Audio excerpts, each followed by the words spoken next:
बुलेटिनच्या सुरुवातीलाच बातमी आहे मनोज जरांगेंसंदर्भातली। जरांगे आता थेट मुंडेंना भिडलेले आहेत, कारण धनंजय मुंडे यांच्यावरती जरांगेंनी गंभीर आरोप केले। वंजारांनी आता बंजारा समाजाचं आरक्षण लाटलं असा थेट आरोप जो आहे तो मनोज जरांगेंनी मुंडेंवर केला आहे।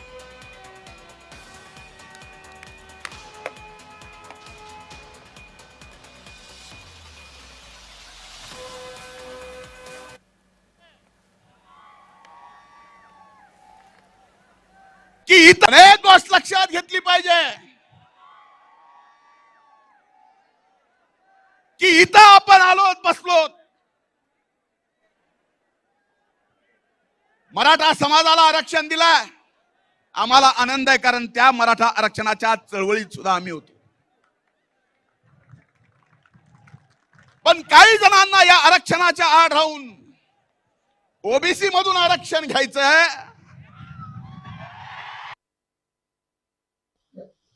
धनंजय मुंडे काल असं म्हणाले की मराठा समाजाला आरक्षण दिलं आम्हाला आनंद आहे, पण आरक्षण म्हणजे ओबीसी मधून देऊ नका, त्यांना ओबीसीतून का घ्यायचंय?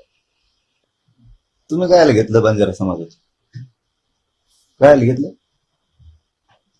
लोकांच्या लेकराची नरडी फोडून खायला जमते? कशाला घ्यायचं बंजारा समाजाचं? नाही घ्यायचं। आपण तर सारखे दिसत नाही, कुणाला म्हणायचं आम्ही तुम्ही सारखे दिसतो?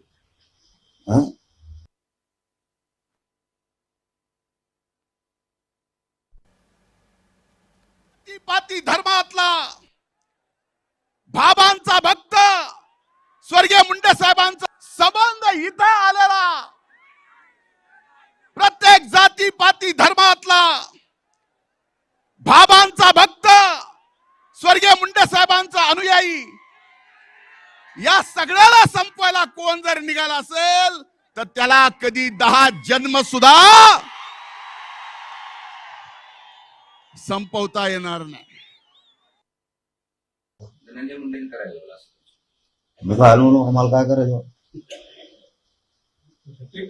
दादा आहे ते रक्त रक्त हातून रक्ताने भरलेले असते। दादा आहे